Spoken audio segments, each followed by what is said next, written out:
दोस्तों, मैं UDC RN Singh पुनः आप लोगों के सामने उपस्थित हूँ कुछ टॉपिक और एजेंडा पे वीडियो बना करके।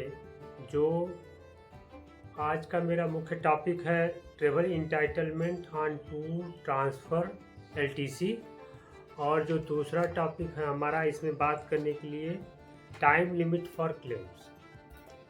इसमें हम बात करेंगे दो टॉपिक पे। हमको ट्रेवल इंटाइटलमेंट एलटीसी टूर और ट्रांसफ़र के दौरान क्या क्या चीज़ें मिलती हैं, है ना। अगर ट्रांसफ़र जाते हैं तो क्या मिलती है, हम आशा करते हैं कि आप लोगों को अच्छा लगेगा। तो लीजिए, प्रस्तुत है टाइटलमेंट ऑन टूर ट्रांसफ़र एलटीसी। इसको मैं कुछ कॉलम के माध्यम से तैयार किया है। जो पहला है पे लेवल्स, इसमें आप पे लेवल्स देखेंगे। पे लेवल्स के रिगार्डिंग होगा by air domestic, by air international, by rail, by road, by sea other than Andaman and Nicobar Lakshadweep island, by sea for Andaman and Nicobar and Lakshadweep island, road mileage allowance where specific rate available, जहाँ भारत सरकार ने rate applicable किया है। Road mileage allowance where no specific rates available. तो एक total जो है points पे बात करेंगे आज आप लोगों से, और यह आशा करेंगे कि आप लोगों को समझ में भी आएगा, और समझ में आए तो आप प्लीज़ अपना कमेंट्स करके ज़रूर बताएं। तो सबसे पहले लीजिए, ऊपर प्रस्तुत है pay level 17 and above 14 to 15। ये दोनों को हमने एक साथ कवर किया है, क्योंकि देखिए इसमें बाई ईयर डोमेस्टिक जो अप्लीकेबल है business public club class authorise है हमको, मतलब 17 एंड एबव को, 14 to 15 को, और 12 to 15 को जो बाई ईयर डोमेस्टिक में है इकोनॉमिक्स, और 9 to 11 को भी इकोनॉमी है दोस्तों। तो ये जो है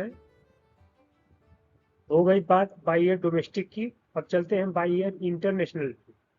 तो 17 एंड एबव को फर्स्ट क्लास अथराइज है, 14 to 15 को बिजनेस और क्लब क्लास अथराइज है, 12-13 इकोनॉमी, 9 to 11 इकोनॉमी। अब बात कर लेते हैं रेल की। जो रेल से अथराइज है AC first class 17 and above up to 14 and 15 AC first class, और इसके बाद आ जाइए 12 to 13 को फर्स्ट एसी अथराइज है दोस्तों, और 9 to 11 को सेकंड एसी अथराइज है। अब बात कर लेते हैं बाई रोड की। तो बाई रोड में जो है actual by any type of public transport including AC बस पब्लिक टैक्सी, यानी 17 एंड एबव 14 को एक कंबाइंड अथराइजेशन है बाई रोड अगर ये ट्रेवल करते हैं टूर ट्रांसफर एलटीसी के दौरान। और 14 to 13 को जो अप्लीकेबल है वो देखिए friends, actual by any type of public transport including AC बस। 12 to 13 को अथराइज है, और 9 to 11 को बिल्कुल सेम यानी डिक्टो। हमने इसलिए आपको डिफेंस की भाषा में डिक्टो अक्सर समझते हैं, बिल्कुल मेंशन कर दिया इजिली।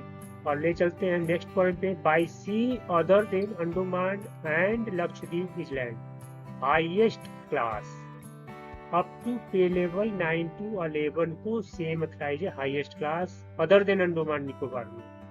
और अंडमान निकोबार में फॉर अंडमान एंड निकोबार में जो अथराइज है बाई सी और लक्षद्वीप islands के अंदर तो deluxe class up to pay level 9 to 11 को 17 एंड एबव से लेके 9 to 11 को डिलक्स क्लास अथराइज है फ्रेंड्स।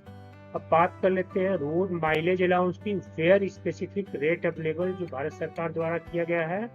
तो यहाँ पे actual fare for any public bus including AC bus अथवा or AC taxi fare if perform or auto rickshaw fare, यानी जिस मोड से भी अपना जर्नी परफॉर्म करते हैं वो अथराइज है, तो ये ध्यान देंगे। और 12 to 13 और 9 to 11 को ऊपर के सारे ही अप्लीकेबल हैं, इसलिए डिक्टो कर दिया हूँ, लेकिन एक्सेप्ट एसी टैक्सी, यहाँ पे एसी टैक्सी अथराइज नहीं है दोस्तों, ठीक है।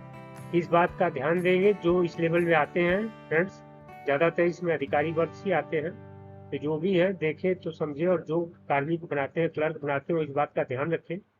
और इसी के साथ देखिए नेक्स्ट पॉइंट है जो road mileage allowance where no specific rates available जहाँ पे है, तो लेवल 17 एंड एबव और 14 to 15 को जो अथराइज है पॉइंट ए में, और journey performed by on car taxi ₹30 पर kilometre with effect from on 1st January 2024 and from 1st July 2017 to 31st July 2023 ₹24 पर किलोमीटर। मैंने इसलिए मेंशन कर दिया है कि आप जो है ₹30 पर किलोमीटर 1 जनवरी 2024 से क्लेम बनाएंगे, और जो उससे पहले का अगर कोई रेट देखना चाहता है जो 7 CPC 1 जुलाई 2017 से लागू हुआ था और अप टू 31 दिसंबर 2023 तक, तो ₹24 पर किलोमीटर है up to pay level 14 to 15 को, और 12 to 13 और 9 to 11 को जो अप्लीकेबल है for journey performed by auto rickshaw on scooter etcetera ₹15 पर kilometre on 1st January 2024 and from 1st July 2017 to 31 दिसंबर 2023 ₹12 पर किलोमीटर। तो ये जो अप्लीकेबिलिटी है ये 12 से नीचे सभी को, ये मान को चलिए कि ये चीज़ जो है नीचे, इसके नीचे जो सभी पे लेवल्स हैं उसको सबको अथराइज है। और इसमें एक इम्पॉर्टेंट पॉइंट जानने वाला है, इम्पॉर्टेंट नोट्स करके मैंने मेंशन कर दिया है, during the LTC entitlement are same as above, same as above यानी इनकी बात हो रही है, except air travel is not admissible below the pay level 9। यानी आप पिछली समझ पा रहे होंगे कि जो ऊपर पे लेवल 9 to 11 तक की बात की गई है उन्हीं को केवल एयर फेयर अथराइज है LTC के दौरान। LTC के अलावा अप टू पे लेवल 6 तक फ्रेंड्स टेम्प्रेरी ड्यूटी में अथराइज है एयर ट्रेवल, लेकिन उसके नीचे के लिए बिल्कुल ही अथराइज नहीं है। लेकिन जो LTC में एप्लीकेबल है अप टू पे लेवल 9 तक है। इस बात का आप खास ख्याल रखेंगे, ध्यान रखेंगे अगर आप कोई क्लेम बनाते हैं तो।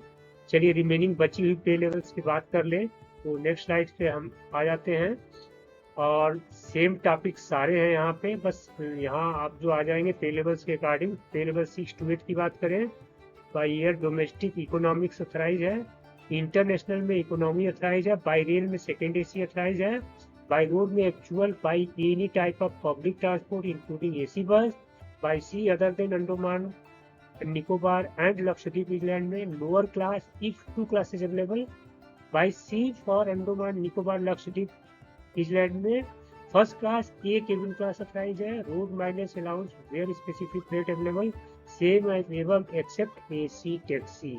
यानी जो पिछली स्लाइड में आपको बताई गई थी वो सेम चीजें अप्लीकेबल है एक्सेप्ट AC टैक्सी। इसके बाद आते हैं पे लेवल 4 to 5 में, बाई एयर डोमेस्टिक बिल्कुल अथराइज नहीं है आपको कुछ भी, बाई एयर इंटरनेशनल अगर आप जाना चाहते हैं कहीं तो आपको इकोनॉमी क्लास अथराइज है दोस्तों, और बाई रेल अगर ट्रेवल करेंगे तो थर्ड AC और CC कार यानी चेयर कार आपको अथराइज है, और बाई रोड में actual by any public transport. उसके बाद by sea other than Andaman Nicobar Lakshadweep की बात करें तो यहाँ पे देखिए कुछ कंडीशन है, lower class if 2 classes available, second class if 3 classes available, third class if 4 classes है। यहाँ क्लास है जिसमें जैसे जैसे है सी के समूह शिप के अंदर उसके हिसाब से आपको क्लासेज अथराइज हो। और अगर आप अंडमान निकोबार लक्षद्वीप को ट्रांसफर जा रहे हैं तो second class B cabin classes आपको अथराइज है पे लेवल 4 to 5 को, और road mileage allowance very specific rates available जो हैं वो आपको मिलते हैं एक्चुअल फेयर और any public bus excluding AC bus और ऑटो रिक्शा फेयर। यानी यहाँ पे जो है आपको ये भी अथराइज है दोस्तों। इसके बाद एक इम्पॉर्टेंट पॉइंट डिस्कस कर लेते हैं, पे लेवल 3 एंड बिलो की बात करें, बाई एयर डोमेस्टिक में कुछ भी अथराइज नहीं है, इंटरनेशनल में इनको भी इकोनॉमी अथराइज है, बाई रेल में थर्ड AC और CC अथराइज है आपको भी, और बाई रोड्स में actual by ordinary public transport. और अगर आप 6 से जाते हैं अदर देन अंडमान निकोबार तो लोएस्ट क्लास अथराइज है, और बाई सी अगर आप अंडमान निकोबार में जाते हैं तो बंक क्लास आपको अथराइज है, और रोड माइलेज अलाउंस जो स्पेसिफिक रेट्स भारत सरकार द्वारा डिक्लेयर किया गया actual fare for ordinary public bus or transport auto rickshaw की बात कर रहे हैं। इसमें एक बात मैं और जोड़ूंगा जो इसके अलावा है, इसकी बात बाद में करते हैं। मैं बता दूं आपको कि अगर आप LTC, टेम्पोररी ड्यूटी टूर या कहीं ट्रांसफर जाते हैं तो आप कोशिश करेंगे केवल गवर्नमेंट PPT का ही इस्तेमाल करेंगे, क्योंकि भारत सरकार का यह मानना है कि आप पैसा भारत सरकार से लेते हैं, यानी गवर्नमेंट ऑफ इंडिया से लेते हैं, तो आपको पैसे जो है गवर्नमेंट ऑफ इंडिया को ही रिफंड करते हैं।